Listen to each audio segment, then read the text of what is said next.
Sophie Kuritz. Today's discussion is being recorded and is going to be publicly available on the Ash Center's YouTube page. We are delighted and honored to welcome today Professor Susan Stokes from the University of Chicago, where she is the Tiffany and Margaret Blake Distinguished Service Professor of Political Science and the Director of the Chicago Center on Democracy. She's the current president of the American Political Science Association and is a member of the National Academy of Sciences and the American Academy of Arts and Science. In a glittering career, Professor Stokes has published 6 influential books and many articles. She has written on the role of mandates in democracy, clientelism and distributive politics, Latin America and developing societies, political participation and political behavior, the relationship between modernization and democracy, and a host of other issues. Her scholarship has been recognized with many prizes, including the best book in comparative politics and the best article published in the American Political Science Review. Professor Stokes' work originates in a sustained engagement with normative questions of how democracy should function and how it might achieve its promise of political equality, representation, and accountability. But her research simultaneously develops new theoretical concepts and deep explanations that are rigorously tested against the empirical record with cutting-edge social scientific tools. Sue is a scholar, but in recent years, she has turned her attention quite urgently to the problem of democratic erosion. And this is the theme of her talk today, which is titled Democratic Backsliders, Why Leaders Undermine Their Own Democracies. We will have about 45 minutes of presentation and 30 minutes of Q&A. Please join me in welcoming Professor Stokes.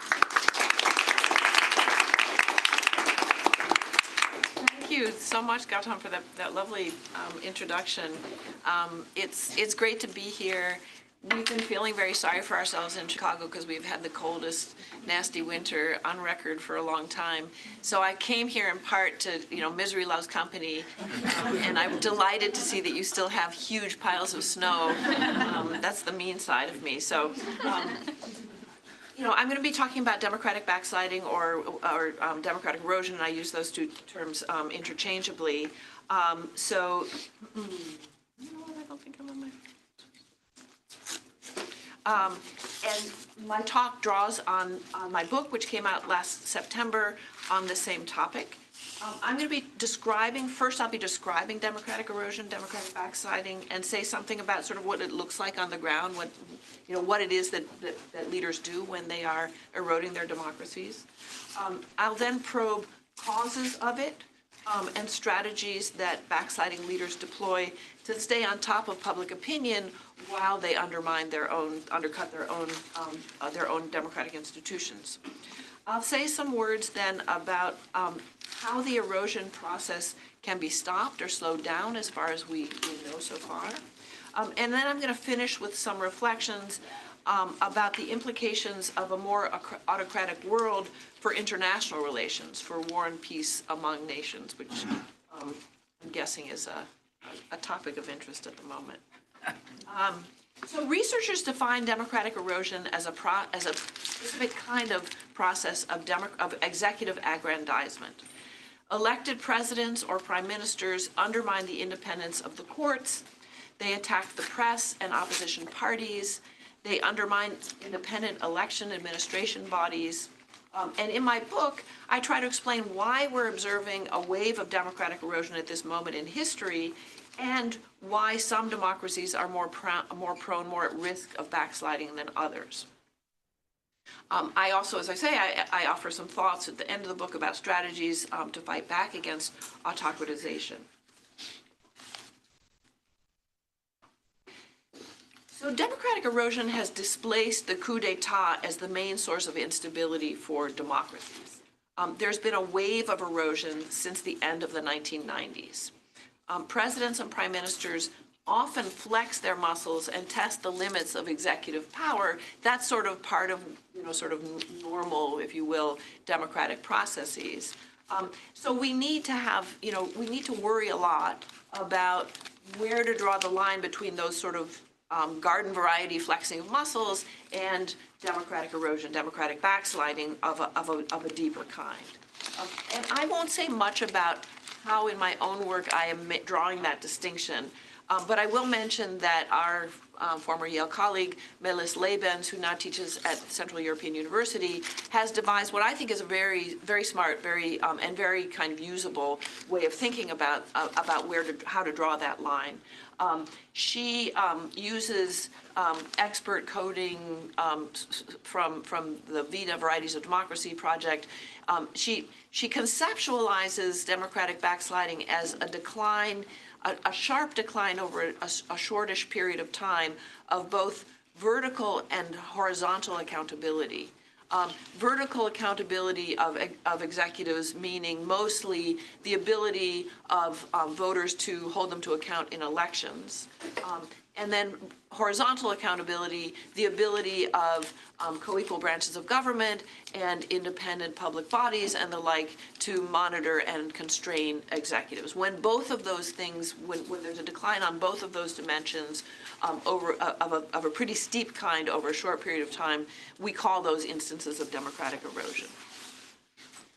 So this figure kind of shows you it sort of illustrates that there was a kind of, there has been an increase of sort of a wave of democratic erosion that begins in the very end of the 20th century and really spikes up in the 21st century. So the early 21st century has been a period of democratic erosion conceptualized and measured in this way.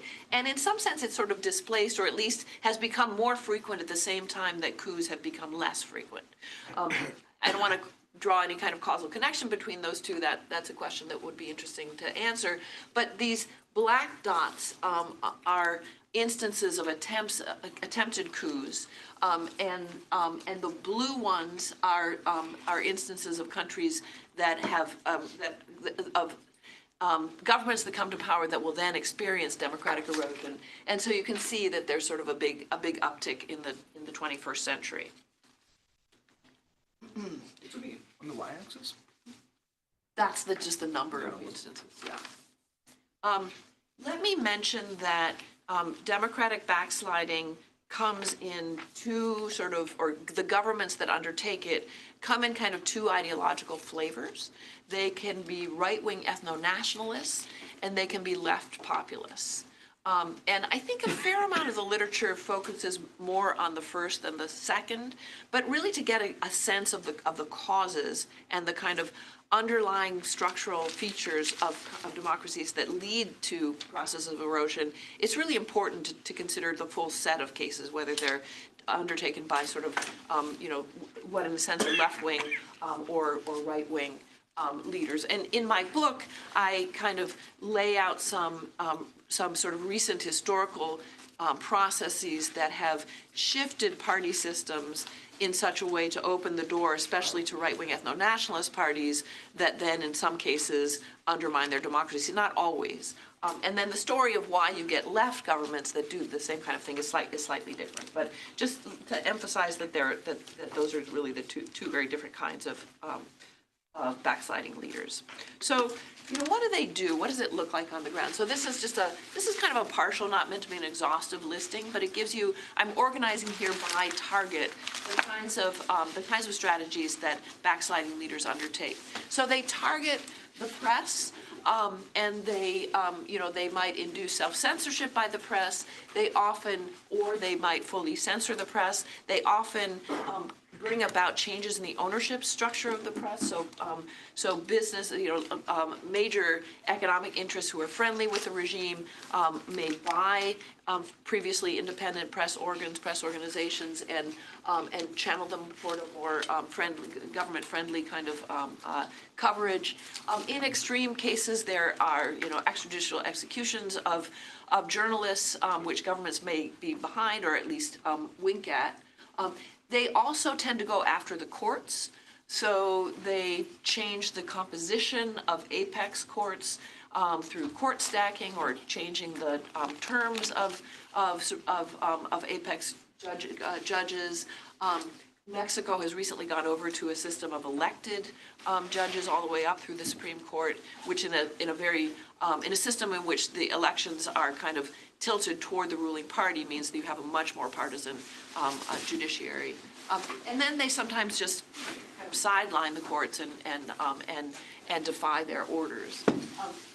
On elections, they reduce ballot access. They undertake sort of organizational attacks on elections. So undermining the independence of election administrative bodies. But there's also a kind of attack on the integrity of elections and people's beliefs in the integrity of elections. So it's not uncommon, the kind of pattern that we saw in the United States in 2020, early 2021, of a sustained set of claims about electoral fraud. We've seen that in a number of other countries as well, when under the leadership of a backsliding president or prime minister. They undermine the legislature. They even when the majority party is in control of the legislature, they can defy the monitoring and investigative roles of the legislature. They undermine opposition political parties, and that can come to, so in the United States, for example, in the first Trump administration, we had many instances of the government just defying the oversight functions of Congress, and then at extreme they close the legislature, or so in Nicaragua, for example, they basically closed down opposition political parties. So you have elections, and the ruling party wins every single election at all levels of government. In Venezuela, there was an election, legislative election in 2015 that produced an opposition victory. So the opposition actually was allowed to take over the legislature, but then the government, this is now under Maduro, said, okay, the legislative functions of the government are going to be taken over now by the Supreme Court, which they had under their control. So that's another target of these kinds of governments. They target the civil administration, the bureaucracy, politicizing it. We have seen lots of examples of that recently in the United States, but that's happened in many other countries as well.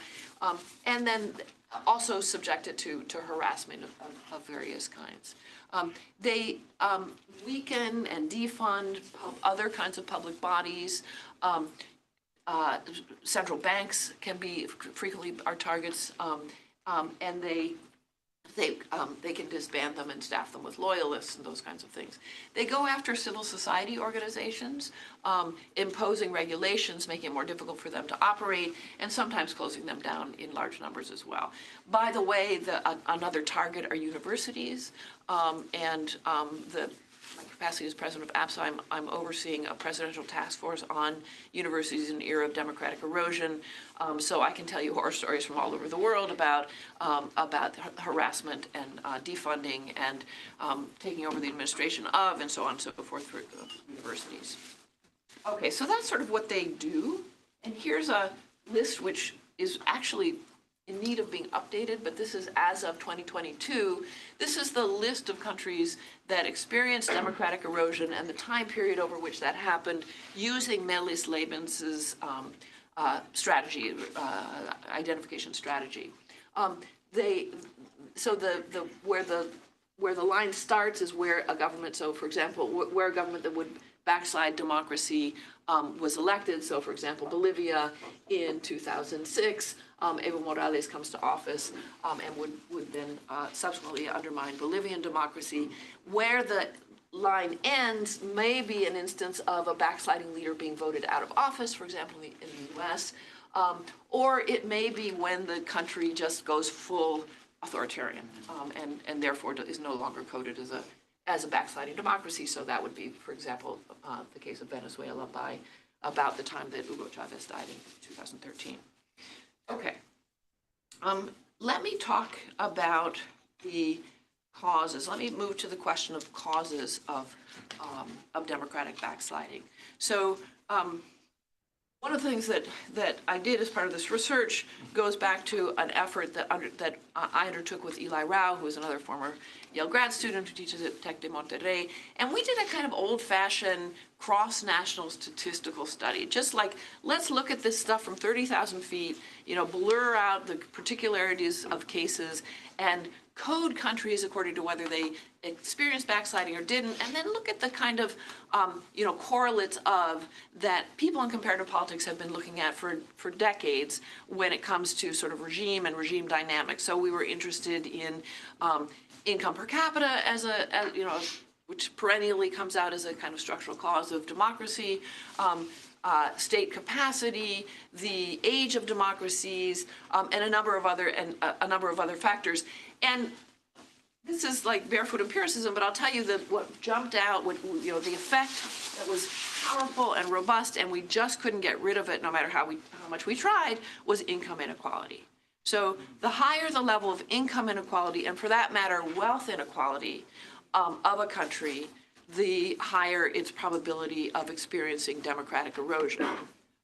So to give you a little sort of flavor what that looks like, so this is just from a bivariate regression where we're looking at the impact of Gini. So remember that the higher the Gini coefficient, the more unequal the distribution of income.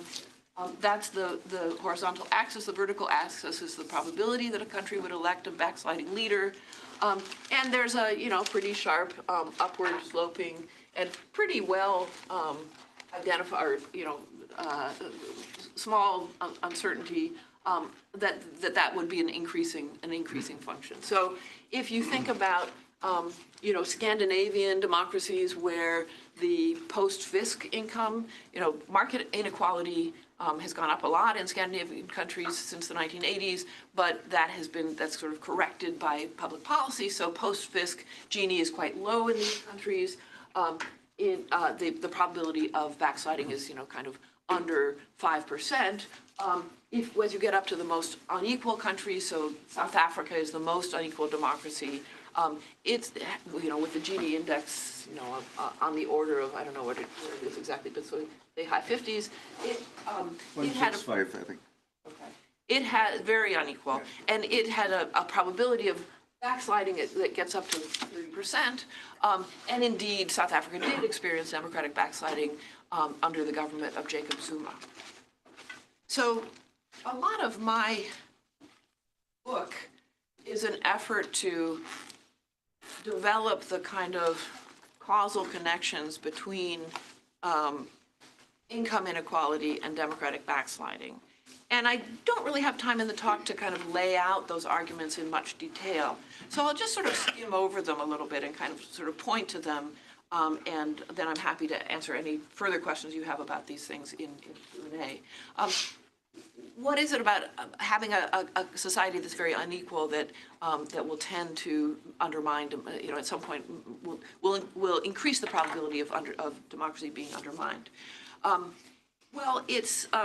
Actually, let me back up for a second and just mention that some of these other correlates of things that were used to being correlates of democracy weren't so much. So income per capita has some association apparently with the probability of backsliding, but much less robust and much smaller than income per capita, than distribution, than inequality. The age of democracy, which is a standard thing that, democracy, coups are sort of like cancer. You have it, you get treatment. If you're free of it for a certain period of time, your chances of a recurrence are no greater than anyone who hasn't had it in the first place. Similar kind of thing. Lonergan and Poole have a nice old paper that kind of shows this. That turns out not to be, endurance of democracy turns out not to be a protective factor for democratic backsliding. And that isn't just a U.S. effect. Obviously we're the oldest democracy and we have experienced democratic backsliding. Take the U.S. out of the sample, the same thing is true. In fact, all of the, we did a gazillion robustness checks on all of this stuff. My co-author is, how do I put it, a very cautious researcher. And so, so these other things don't matter as much, and what does matter is income inequality. Another thing that does seem to matter, and this will be intuitive, I think, to you, is that there seem to be some kind of demonstration effects, or kind of a contagion, if you will. So other things being equal, especially income inequality, if you look at a case later in this period of democratic backsliding, it's more likely that it will experience democratic backsliding. it's not hard to imagine that, we know that Viktor Orban in Hungary inspired Donald Trump in the U.S., and Donald Trump in the U.S. inspires Jair Bolsonaro in Brazil, and some of that is probably just sort of demonstration. Some of it is actually organizational work that has happened among these kinds of leaders. But in any case, that's another effect. Okay, so what is it about income inequality? Well, it produces a kind of atmosphere or mood of frustration and the old-fashioned word is grievance in the population in a kind of organic way. So people, and there's a lot of really great sociological work on this, people feel frustrated when their incomes are stagnant and they are aware that other people are becoming very wealthy. They are frustrated when they think that their children are not going to have the same kind of possibilities of upward mobility that maybe they had. So there's that. And then those kinds of, call them grievances, are sort of material on which, political leaders of a certain kind are going to be very adept at playing.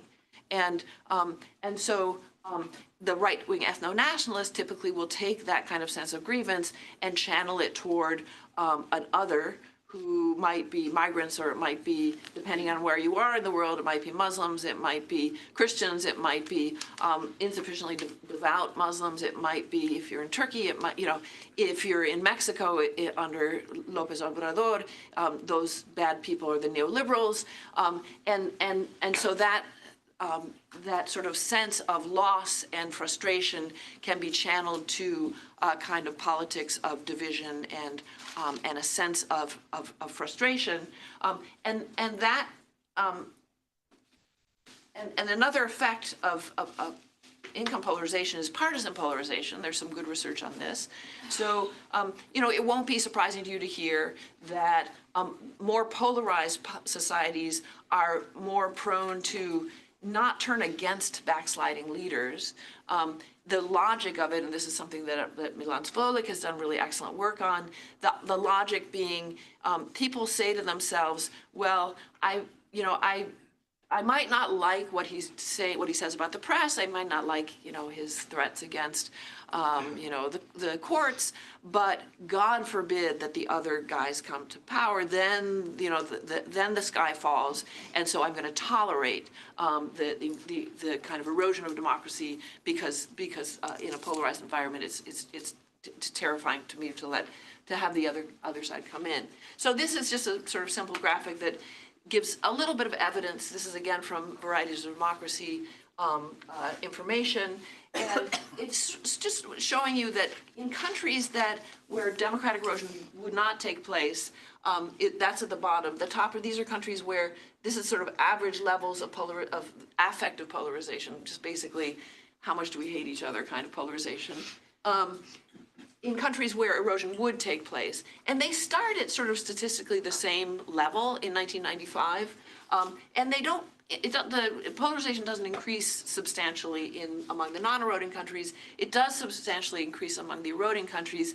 Now, that doesn't tell you whether the polarization is a cause or effect, but what's striking is the amount of time and effort that backsliding leaders spend with a rhetoric of polarization. They really invest heavily in trying to persuade us that the other side is really, really terrible.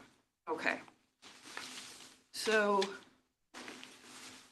this is getting us into another topic that I'm going to talk about for a minute, which is, this is on the topic of how is it that backsliding leaders maintain support in public opinion while they undermine their democracies? And the answer to that question is it's not because there's a kind of spontaneous turning away from democracy in populations around the world. There's some arguments about this, but if you look at Larry Bartels's work in Europe and a number of other really careful studies, views about democracy have not changed very much. Views about democracy as a system of government haven't changed very much. In places where they have declined, where support for democracy has declined, that tends to come after the process of democratic erosion kicks in. So what is it that they're saying? Well, one of the things that they're doing, one of the strategies that these leaders have is the one I've been talking about already, which is a kind of a politics of polarization. So this is, just to give you sort of a flavor, not that you won't need much reminding of this, but this is from sort of stump speech of Donald Trump during the 2018 midterm campaigns, where he, sort of trots out a very extreme anti-big D Democratic rhetoric. So, the Democrats want to turn the country into Venezuela. They're deadly and vicious gang. They want to throw the borders open to deadly and vicious gangs. They've become the party of crime. They truly turned into an angry mob bent on destroying anything or anyone in their path. So it's kind of a caricature, to put it mildly, of what Democrats are like. But very powerful kind of vilification of the opposition party. And I could give you discourse from other leaders around the world who say similar things. The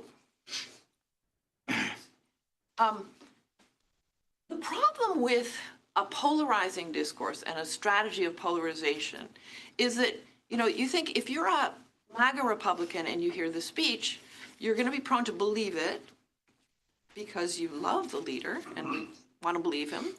And if you believe it, then you're going to be all that more prone to turn out, to get your family to turn out, and to always support the president.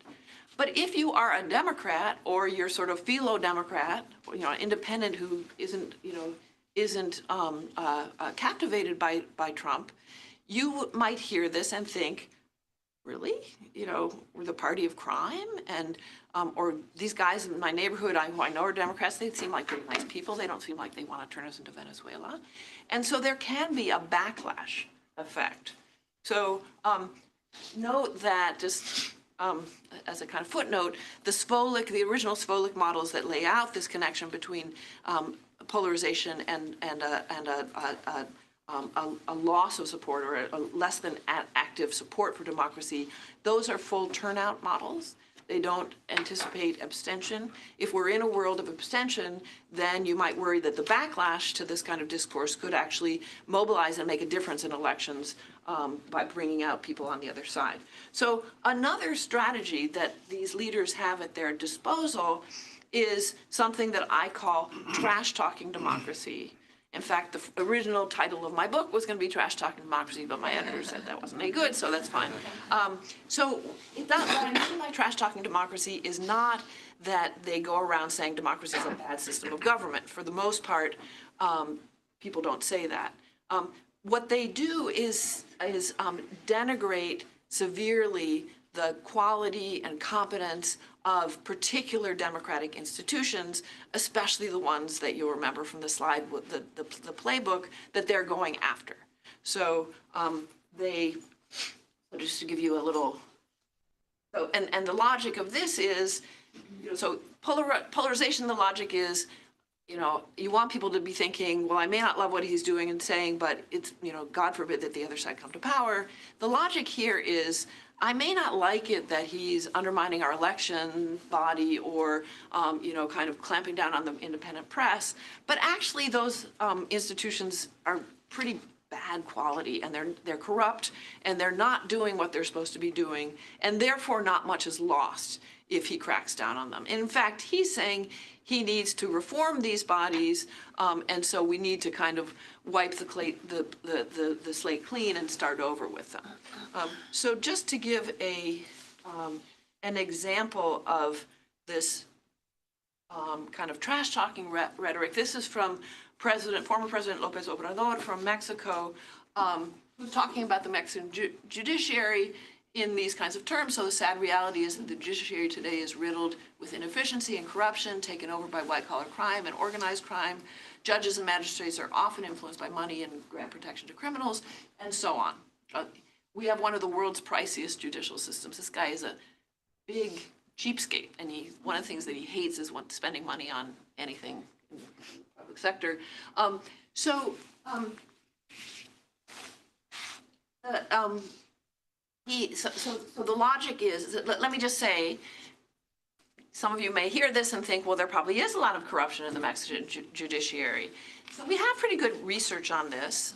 Mexican colleagues who study the Mexican judiciary. And the bulk of the corruption and inefficiency that you find is in the state court systems, not for the most part in the federal system. And furthermore, the bulk of corruption in Mexico is in state government and local government and other areas. So if you're really on an anti-corruption, campaign, going after the federal judiciary is definitely not where you would start. And as I mentioned before, this is the context of this kind of language is, well, I think I didn't mention it, but let me mention. So López Obrador wanted to undermine the independence of something called the INE, the National Election Institute. He was told by the courts that he couldn't make the changes that he wanted to make. That's what provoked his ire at the courts, and that's the context of this kind of discourse. Okay, so.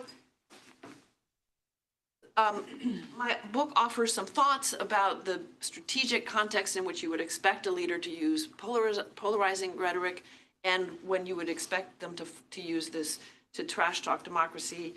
We also, had fun using large language models to actually kind of code the discourse of several leaders, so López Obrador and Trump and Chavez in Venezuela. And you can actually see that they spend a lot of time doing one or the other, and then they're either trash talking democracy or they're using a kind of partisan polarizing discourse, and sometimes they're doing both at the same time. So the courts don't work, they stink, and they're captured by the opposition. That's also something that they do. But there's confirmation from sort of deep analysis of their rhetoric, there's confirmation that these are really two sort of different structures, different kind of rhetorical strategies. So then a question is, does it work? What effect does this really have on voters? Because you could imagine an opposition voter in Mexico hearing this discourse and saying, well, yeah, I mean, he's trying to destroy the judiciary because they're getting in the way of his plans. Of course, he's going to say this, so I'm going to discount that kind of language. So we're interested in seeing what effect it has. And in the interest of time, I won't go into great detail, but I did some survey experimental work in Mexico, also in Turkey, and then there's other research out there that's relevant to these issues. But one of the studies that I undertook with some amazing University of Chicago graduate students was a survey experiment in Mexico where we presented people with, we had a control group that heard some very anodyne statements about the Mexican courts, and then treatment group that was exposed to actual language that came from López Obrador's speeches about the diatribes against the courts, and then looked at what impact, what differences there were between the control group and the treatment groups in terms of their levels of support for the judiciary, their willingness to embrace the idea that the president should be able to ignore the judiciary when it works against them, a kind of generalized institutional nihilism, sort of that our institutions don't work, we should tear them all down and start over, which is a question that's been asked in the U.S. context. So those are the outcome questions that we asked. And just to give a sort of quick idea about the results. So at the top is a kind of index that where we're scoring things in terms of the anti-democratic sentiment that's being reflected. And basically the pooled sample, there is an effect. They're more prone, upon hearing the discourse of López Obrador against the courts, they're more prone to say that, to take anti-democratic stances. That's true of the pooled sample. It's also true so Morena is the governing party. So the people who are supportive of Trump, that's true of them as well. But what's interesting is that opposition voters also are influenced by this language. Now, survey experiments, you don't know how long these effects last. How do they matter in the real world? Don't know really, but it is really interesting that rather than there being a backlash among the opposition, the kind of backlash that these kinds of leaders should worry about when they use polarizing language, they actually are influencing the way that opposition party supporters think about these institutions. And that finding kind of holds more or less all throughout. And you notice that nonpartisans seem to be the least influenced in general by the negative discourse about the courts. probably because these are people that are pretty disconnected from politics and just aren't really taking these things in very much. So we find some very similar, yes. Is opposition both PRI-PAN voters? Yes, PRI and PAN. So that's the PRI is, the old ruling party, sort of, I don't know where to locate it, sort of center, left, right, wherever it is. And then the PAN is the more conservative opposition party. Okay. And the results that we've had in Turkey are in line with this, and other research, for example, carried out by my colleague Mike Albertus, is also quite in line with this. Okay. Let me now move to a couple observations about what we think we know about strategies for countering democratic backsliding. And I'm putting that in kind of very couched, careful terms because this is a drama that's still unfolding, and I think we just don't, to be honest, we don't know, or we don't know at the level that social scientists would like to really understand these things. But we have a sense, I and other people, others of our colleagues around the country, around the world who are studying these processes, have some, some good, solid case-based information and hunches about what matters. So, so just to kind of think out loud about how are backsliding leaders removed from office. Well, sometimes they lose at re-election. That happened in Brazil, it happened in Poland, it happened in the United States once, and it has happened elsewhere. Sometimes they're removed by their own party leadership. So in my book, I have a chapter that compares the experience in the US, the UK during the Boris Johnson government, and Sweden with the rise of the Sweden Democrats.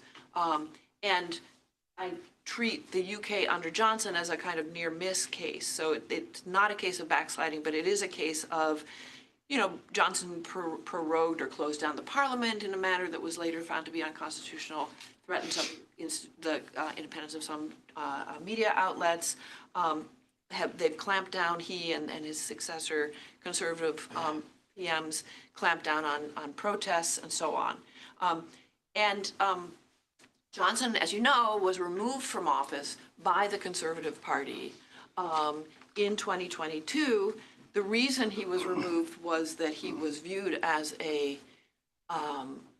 albatross, a kind of burden on the party in terms of electoral successes. They were having by-elections that were going really badly for them, and he was very controversial, especially after he was found to have violated COVID rules and partied in number 10 during COVID and so forth. So they removed him, and that happened actually in South Africa as well. The African National Congress removed Jacob Zuma from power, also under the burden, with an eye toward future electoral prospects. And so what I want to emphasize there is, well, let me say also that sometimes they obey term limits and say, well, okay, I'm not going to run again because I'm under term limits. That was true of Lopez Obrador. Sometimes they blow through term limits and then they don't run again for a third time or a fourth time or what have you. All three of those mechanisms really have to do with public opinion and with voters. They're all ways in which they all show that when public opinion turns against these leaders, they can be removed from power one way or another. So at the end of the day, we normal people are a big part of the story of how these processes can come to an end. Even when they remain in power, there are some interesting and important strategies and actions that small d democratic actors can take to slow the process or sort of get in the way of processes of democratic erosion. They can, they lose control or just don't have control over some branches of government, or in federalized systems over state government, or in many systems over big cities, big city governments. And so political leaders at those different levels can very much get in the way. I had a really fun experience, gave a talk at Northern Arizona University, and the Secretary of State, I think that's what he's called, of Arizona, Adrian Fontes, who's a very ambitious young guy, really impressive. He's like, Professor Stokes, you academics are too worried about this. We've got this. Don't worry. The Trump administration contacts me and they say, give us all your election rolls. And I just say, I don't say no. I don't say yes. I just say, we'll get back to you on that. So a kind of slow-mo, kind of slow things down. Don't definitely try to avoid or punish whenever you see it, the kind of anticipatory compliance. The opposite of anticipatory compliance is very effective in slowing down these processes. Courts and lawyers are super important, not just in the United States, in other countries as well, even in countries in which the apex court has been kind of taken over, so places like Hungary and Poland. The courts have, at a lower level, have played a very important part in upholding the rule of law and ruling against norm-breaking and rule-breaking and law-breaking actions by the government. Lawyers have played an important role.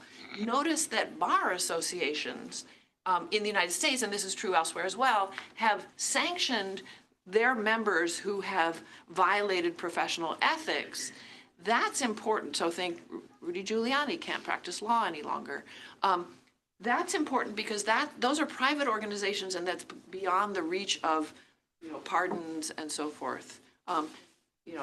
Shakespeare said, "First kill all the lawyers." I say, keep them alive because we need them, and many of them are really important sort of obstacles to democratic backsliding.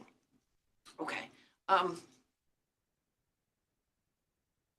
So more that could be said on that, and I'm sure you'll have some questions on it. But let me just turn to finish up. I want to turn to some reflections on sort of the international implications of a more autocratic world. So this is an image of it's a statue known as a brooding soldier. It's in Belgium. It's I think it's an Australian memorial. It's Australia or New Zealand. They would kill me for getting them mixed up. But to World War I war dead, and it's beautiful and it's very solemn. And I show you this to kind of bring to mind, wars that have had devastating impacts where, thousands and thousands and thousands of people have died. Since Kant, we've had the theory that constitutional republics, to use the phrase that he would use, will be more peaceful in their international relations than will despotisms, again, to use the word that he used, because war is very costly and harmful to people, physically, bloodshed, and also economically. And so when you have political systems where the actions of the leader are more constrained by the public, you will have more peace. This is the theory of the perpetual peace. And this is not my area of research, but when Russia invaded Ukraine and I was teaching a course on democratic erosion, I knew my students were going to want to know about this. So I kind of went back and looked at the more recent literature on the democratic peace, and it really holds up. So some of you will remember there was like this sort of discovery, I think Bruce Russett was involved in this research, that democracies are much less likely to go to war with other democracies, at least, than authoritarian regimes are. And so, and there's some complication, but that finding has really held up to later research. So the nature of the regime makes a difference for how bellicose or peaceful the international system is. And I think we're seeing that all over the place in today's world. We see autocratic Russia invading democratic Ukraine. We see democracy eroding United States, and according to our Israeli colleagues in political science, severely democracy eroding Israel, taking extremely aggressive stances vis-a-vis other countries. So, all of that is to say that we think of the defense of democracy, the protection of democracy, as a national project. And it is a national project. And I think, many of us in this room are trying to figure out things that we can do to help shore up American democracy. But it also needs to be an international project because it really is going to matter a lot for war and peace in the world system. So I'll stop there and thank you for your attention and happy to take questions.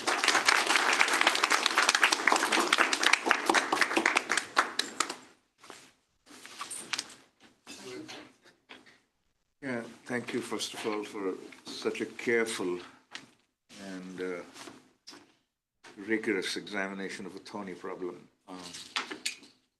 Two questions for you. I'll have some more time with you later. We can discuss it further, but for the public audience here might be quite relevant. Does it make a difference?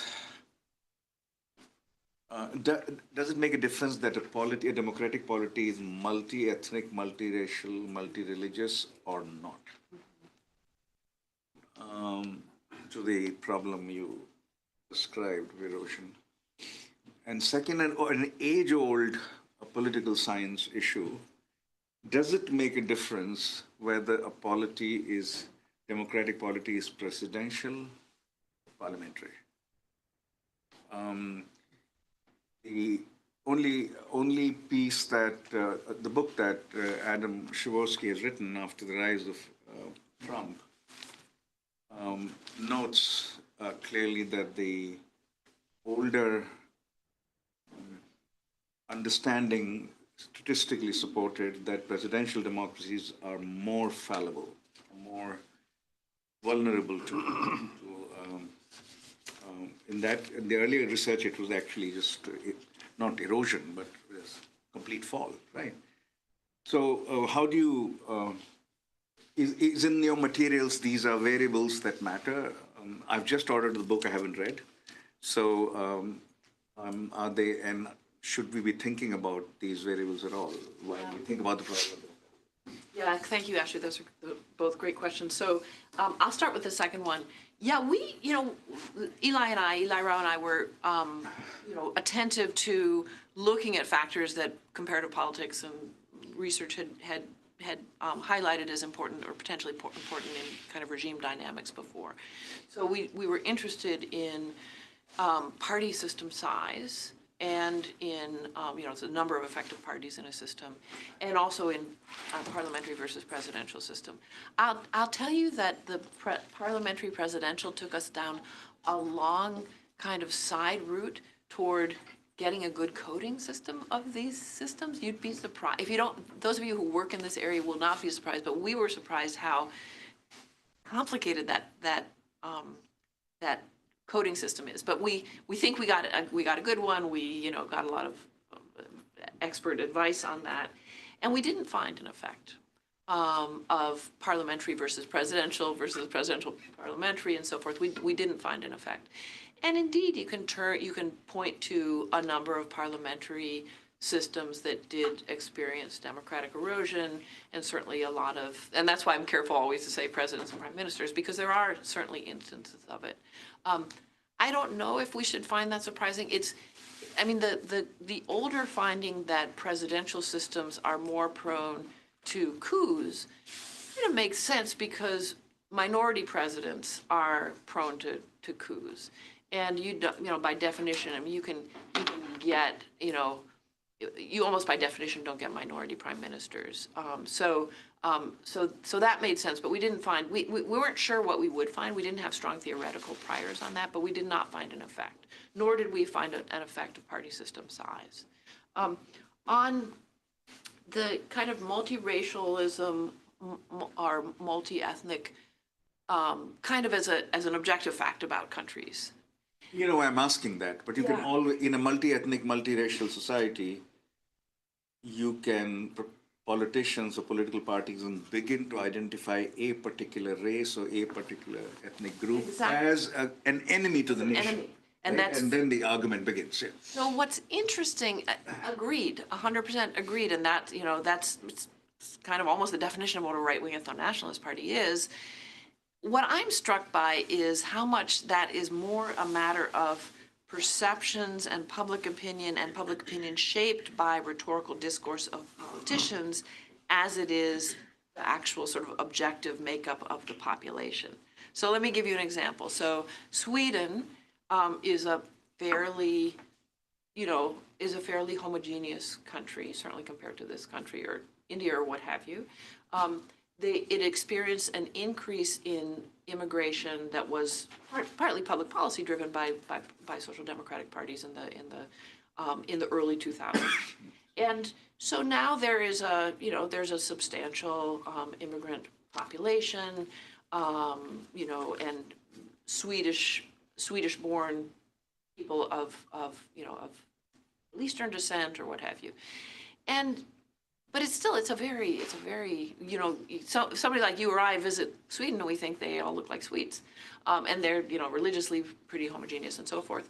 But the Sweden Democrats were very successful at stirring up very harsh anti-immigrant sentiment against a small, fairly, objectively not particularly threatening minority. Now you could say, okay, they're going from utter homogeneity to having a population that's different, and that maybe is more shocking to them than would be in a place like the United States, which is taking in waves and waves of migrants. But I think the short answer is it really has more to do with so again, in my book, I really kind of tie the rise of right-wing ethno-nationalism, which may or may not lead to democratic erosion, but often does, to changes in the party systems of advanced democracies that go back to the latter decades of the 20th century, when center-left parties, so Social Democrats, the Democratic Party of the United States, and so forth, following electoral incentives, shifted their identities and their constituencies. They didn't drop their working class constituencies, but they opened to more middle class, university-educated, socially liberal urbanites. And that change, which happened everywhere, led to a shift. So those political parties by 1990 were getting a larger percentage of their vote from middle class people than from working class people. And that was part of a background that opened up room for parties that were populist on sort of economic policy, on social policy, more populist than the right-wing parties, and economically nationalist, so anti-globalist. It opened up space for those parties, and there were ambitious politicians who went in. And then the other part of that, it's a sort of three cube that they're occupying is the xenophobic part of it, which distinguishes them very sharply, both from the legacy right and from the legacy left. So that's more the way to understand where that right-wing ethno-nationalism has come from, I believe, than the fact that you get a lot more refugees and a certain churning in the world population. I think that's a secondary kind of factor. It's endogenous in that sense. Yeah. When you read my book, tell me if I persuade you with that. Thank you. This is a fantastic talk. Thank you, Sue. So my question was basically about these three pathways to backsliders being defeated at the ballot box, and all of them had to do with public opinion. So when does a leader such as this become unpopular? It is just the usual way that they mismanage the economy or something like this. And then what are the opposition strategies that look like they're successful at persuading people that the time has come to change? No, that's great. Thank you. So I think they can lose support for a number of different reasons. Sometimes they lose support for the old-fashioned retrospective economic kind of logic. So inflation is high, or unemployment goes up, and that will hurt them whether they're eroding democracy or not. But there are some systematic things that are interesting. One of the things I think that's important to keep in mind is that these kinds of governments often are prone to poor performance, and that is because they're trying to break rules and break institutions, and that means needing advisors and cabinet members and so forth who are not very experienced and won't be subject to the kind of professional pressures to not break those things, and also who are going to be willing to go really, really far out on a limb for the president or the prime minister, because they don't have too many exit options. So Pete Hegseth, what else is he going to do with himself? So that means there's if there's a trade-off between competence and loyalty, these leaders are really looking, they're fishing in the pond of loyal and not necessarily particularly competent advisors. And so, and you know, then in addition to that, for the reasons that's been very well studied, when we look at autocratic rule, the concentration of power in the hands of a single or very small number of individuals also means you just have fewer checks and less information coming in. So they're prone to mess up, you know, they're prone to make big mistakes. And so one of the things that oppositions have to do is be ready to pounce on those mistakes, publicize them, indicate the ways in which they're hurting people, because abstract talk about democracy doesn't cut it for most people. Yeah. So, but, you know, telling people, hey, you know, it's dangerous to go out in the streets of your city because you've got this rogue police force that's, you know, that's trigger happy, that does bother people. And so finding ways to connect both the errors that they might make in economic policy making and so forth, and the aspects of democratic erosion that people feel in their daily lives and that bother them, those are good strategies for these. Yes. Thank you for your talk. I was curious, I guess it's kind of in a similar vein. I was curious in terms of like the specific factors that you were mentioning that allow the backsliders to stay in power once elected. Like you had mentioned, I know like polarizing rhetoric and sort of democracy denigrating rhetoric. Right. But I was also curious if there are any sort of like empirical indications of like whether some of these backsliders, especially the ones who are like left-wing populists and get elected on that platform, ever succeed once they are in office to like mitigate some of the income inequalities that sort of got them into power in the first place. Like, I know you just mentioned how like they're prone to like mismanaging the economy and things like that, but like specifically for the ones who are left-wing populists, are there any indications that they try or ever succeed to like mitigate those income inequalities? Yeah, no, it's great because, you know, you can imagine, so income inequality is good for these guys. Do they come into office and let it, persist because it's good for them, or do they try to attack it because that's what they've been elected to do? It tends to be a little bit the latter, I would say, especially for the left populists. So there are, so for example, by the way, this is something that we will be able to study systematically more a little later, but my colleague Eli Rao is very interested in the effect of backsliding leaders on income inequality. He's looking at that empirically. But we do have examples. So Evo Morales in Bolivia really did, he oversaw an economy that was becoming, where it was becoming more equally distributed. Some of that didn't really have to do with public policy, but some of it did. And certainly there were efforts that were made. López Obrador in Mexico, increased the minimum wage and made retirement more generous. There were also aspects of, I mentioned he's a big old cheapskate. There was sort of austerity policies that didn't necessarily go in that direction. But they certainly, and also just elevating the position of people of color and indigenous people in their societies and poor people. They definitely, that's definitely what they're doing.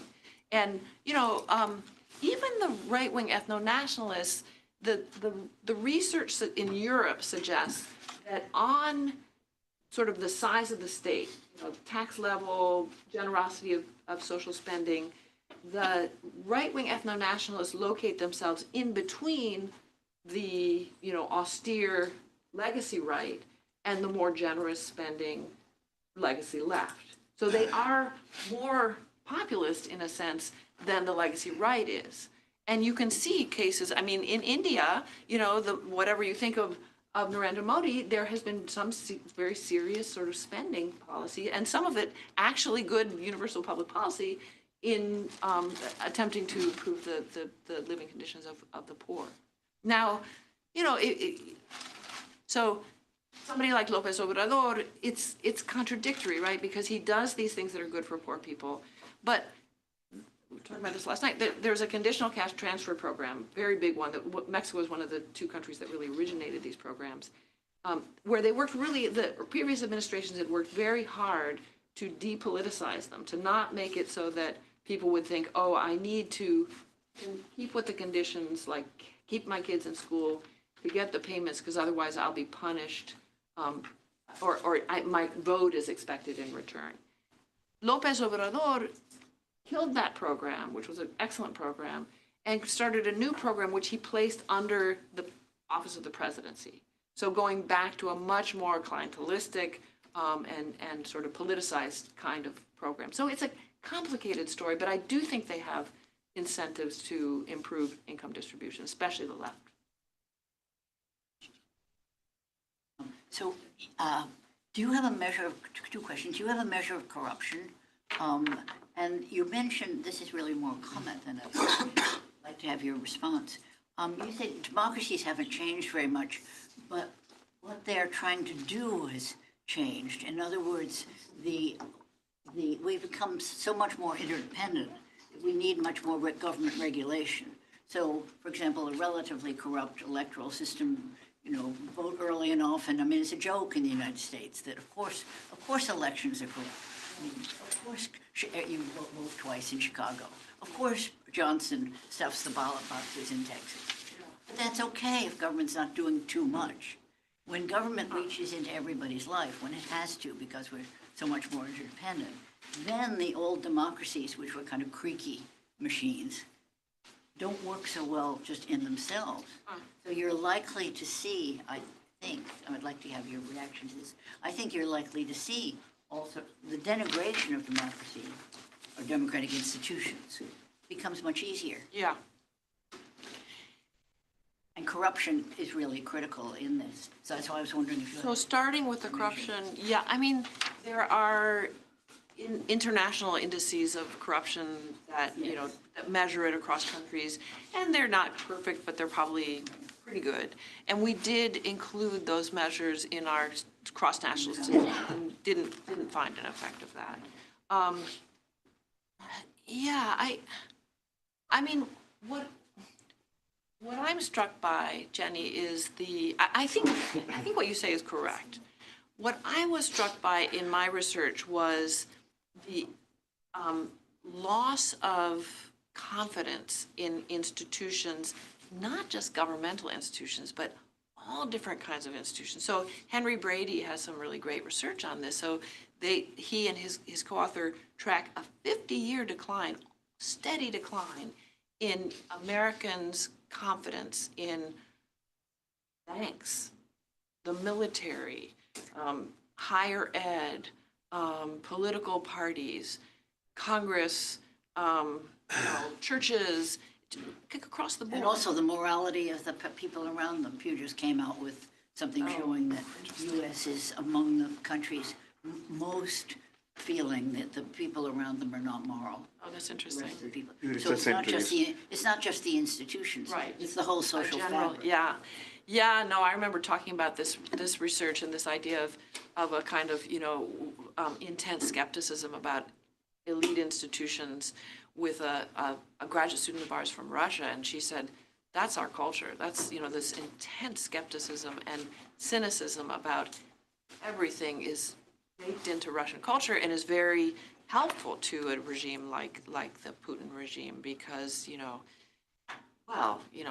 I'm sure Ukraine is a mess and it's probably right. All the bad things they've said about it are probably right. So why should I worry so much about, a military action? I'm going to think more about what you said. This is such an interesting point, and I'm not sure I have a really good, ready answer to it, but thank you so much. Did you have your hand up? Yeah. So you had two categories of the backsliders, right? Right-wing ethno-nationalists, left-wing populists. But I think certainly as Latin Americanists, we can find a different category of right-wing leaders, right? Like Bukele, Bolsonaro, Milei, and we don't know what Cast is going to do in Chile, but it seems along that vein as well. Is it a regional phenomenon? I mean, certainly there is ethnic diversity in Latin America, but that doesn't seem to be driving any of these right-wing leaders or left-wing leaders, for that matter, appeals and sort of backsliding intentions. And it's different. Bukele is very much based on, gangs, and Bolsonaro, something else. And Milei, a lot of it was like economic mismanagement. And whatnot. But is there a different kind brewing in Latin America? So I gave you the long discourse on the kind of the changes in party systems in the advanced democracy. So the kind of companion chapter that looks at Latin America, what we see there is a kind of sharpening of a left-right dimension. So in advanced democracies, you have these three dimensions, creating kind of you think of it as a cube, and the way that the right-wing ethno-nationalists kind of settled themselves into a space that's opened up, et cetera. Latin America, it's really a very different story where there's a kind of, my first book was about how you have people running for office sounding like they're, anti-neoliberals, and then all of a sudden the next morning they wake up and they're neoliberals.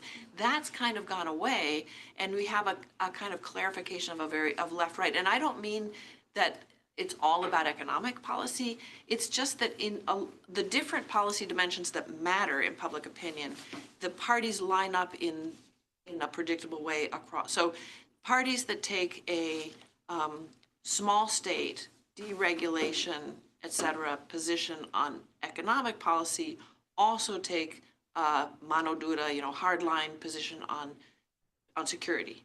And the contrary is true as well. So you can think of it as a single dimension.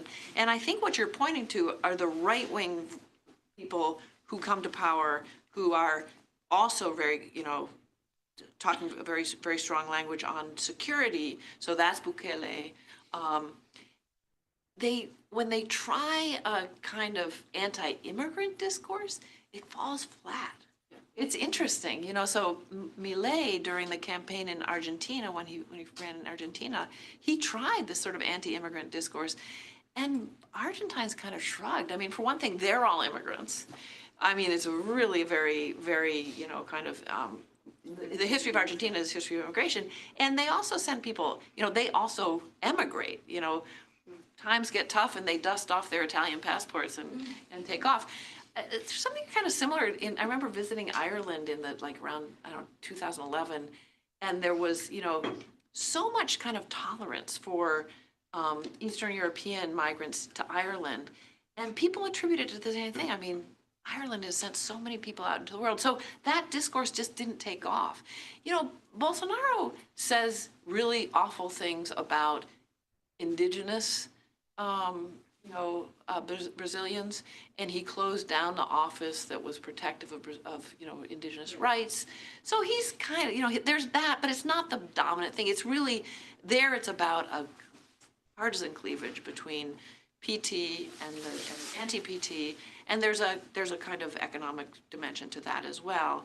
But it's just that the context lends itself to a different kind of polarization. But you're right to point out, and I love this, I really don't talk about this in the book, that context often produces leftist leaders, but sometimes it produces rightist leaders who then also, are undermining their democratic institutions. Or in El Salvador, I mean, it's just gone. Oh my gosh, yeah. Sad story, yeah. Yes.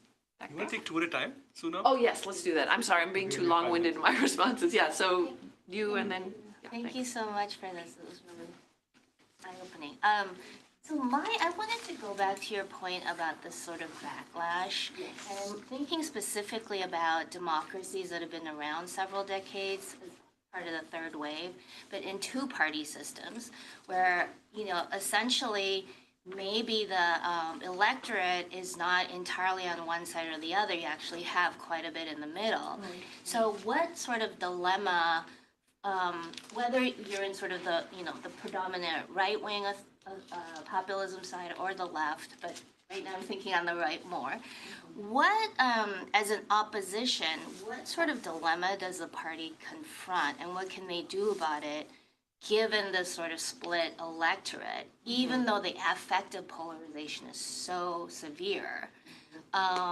Can they do anything? Is it about sort of rallying enough to win the plurality of the votes in the next election?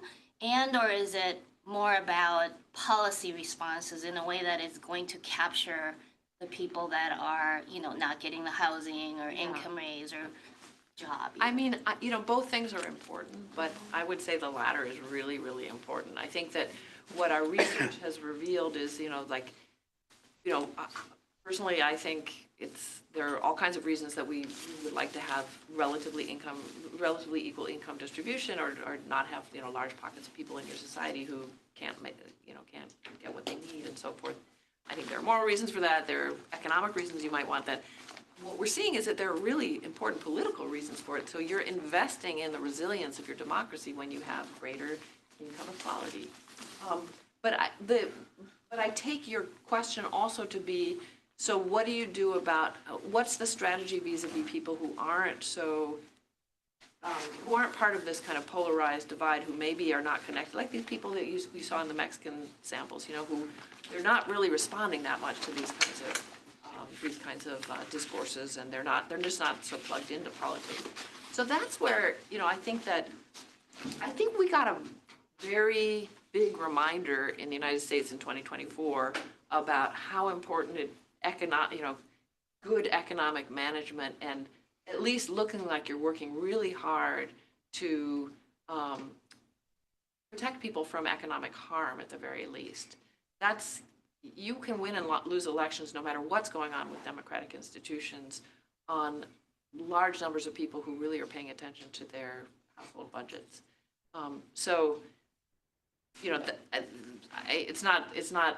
It's not rocket science. It's sort of like try to govern well and try not to sound like you're clueless about what people's the economic conditions of the people are facing. So I think this is actually this is going back to the question about Thomas. I think this is one of the ways that the current administration in the United States is screwing up, is that they are not taking in enough information about the famous K-shaped distribution, and the fact that there are a lot of people for whom the economy feels just fine, and then there are a lot of people for whom it doesn't. And if they can't at least look like they're trying really hard to address that latter group, that's a kind of screw up that small d Democrats can take advantage of, but they're not going to be insulated from not taking it, from messing up themselves on that. I don't know if that's a good answer to your question, but good enough for now. Okay. Yes. So my sense is that authoritarian leaders benefit greatly from increased polarization and distrust in the institutions. And so I saw that interventions to address polarization and distrust in the institutions are not mentioned. Were not mentioned in the slide on how to address or slow the progression of the erosion.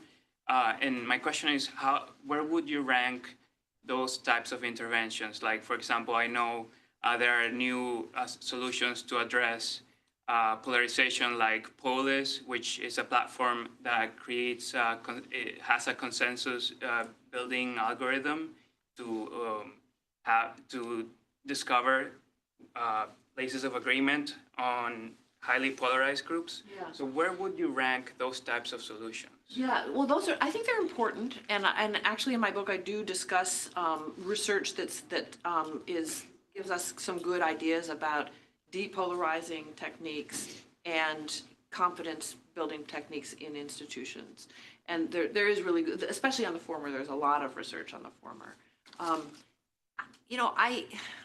I think that by themselves, those are not going to be sufficient, because we don't really know about the external validity of them, and they don't feel very real world. But that doesn't mean we shouldn't be thinking hard about how to use those. Politicians, I think, are good at sensing what's going to work and what's not going to work. And one of the things is, I learned a lot a few years ago authoring a book with another Yale guy, Erdem Aytaç, about sort of political psychology. And one of the things that really comes out is there's a kind of emotional, surprise, there's an emotional basis to how voters respond to politicians. And politicians are good at sussing that out intuitively.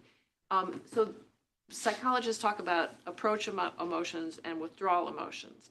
And approach emotions are the kind that politicians want to stimulate in us, want to elicit in us, because they're the kinds of things that get us to turn out to vote and to go to rallies and to talk to our friends and neighbors and so forth. Withdrawal emotions are ones that make you want to go home and put the pillow over your head.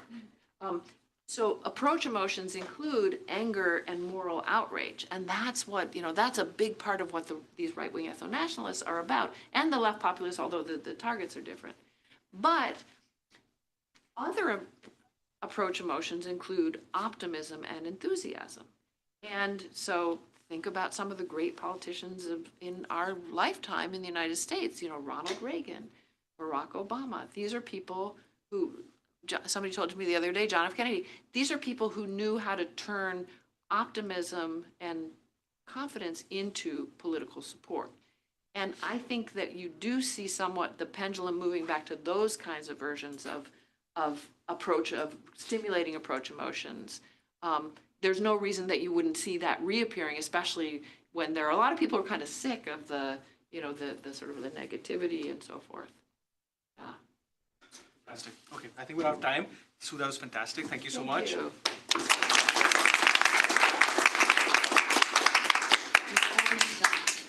And we have more in the series.